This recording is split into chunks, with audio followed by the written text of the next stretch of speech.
Brooklyn, Kelly's defense lawyer gave his closing argument in the singer's federal trial on Thursday, accusing the many alleged victims of lying and comparing Kelly to Martin Luther King Jr. Hugh Hefner and Mike Pence. Attorney Deveraux Cannick's MLK metaphor, which he opened his argument with, was convoluted, and it was not clear what similarities he was trying to draw between the civil rights leader and Kelly, who is facing charges of racketeering and human trafficking. Kelly's proclivity for younger women, who, in some cases, were actually teenage girls, was described by Cannick as nothing more than a May-to-October relationship, an apparent muddling of the term May-to-December romance. Older man, somewhat younger women, some people just like it that way, he said.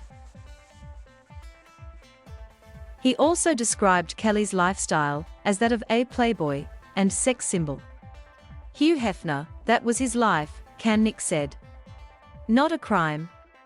Kelly has been accused of controlling his alleged victims with strict rules, including that they had to call him daddy. Cannick criticized this point, calling it almost a crime to call a man daddy, and saying it is a normal thing to call someone in certain cultures papi.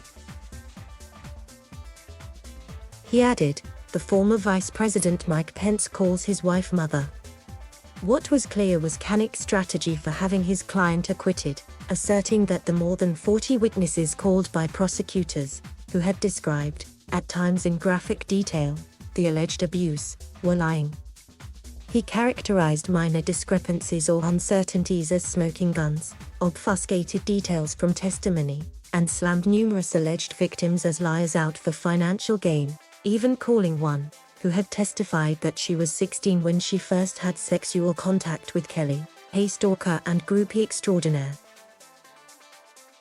Some of the witnesses just lie after lie after lie, and the government let them lie, Cannick said. The government's rebuttal, delivered by Assistant U.S. Attorney Nadia Shihata, encouraged the jury to focus on the hundreds of pieces of evidence that have been presented in the trial: DNA, travel records, text messages, handwritten letters, photos, Facebook screenshots, audio and video recordings, the sworn testimony of dozens of witnesses, and more. You can convict the defendant based on the witness testimony alone, Shihata said, but there is so much more than that. Cannick largely did not acknowledge the government's roughly 6-hour-long closing argument, instead focusing on minor details of which witnesses had been uncertain to suggest their stories didn't add up, while simultaneously inserting his own discrepancies. At one point, he sneered at the supposed allegation that Kelly had kept women in cages, but never during the trial did anyone accuse him of doing that. Shihata lambasted Cannick's tactics in her rebuttal, saying much of what he had said was not in the record and is not true. Don't let them gaslight you, she said. She also criticized how the defense had blamed witnesses for their own alleged abuse.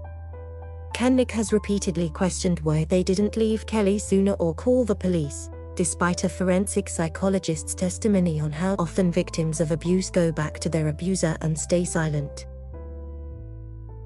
It's like we took a time machine and went back to a courthouse in the 1950s, Shihata said.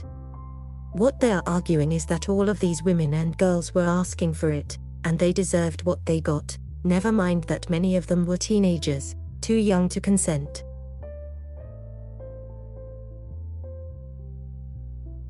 Thank you for watching. Please subscribe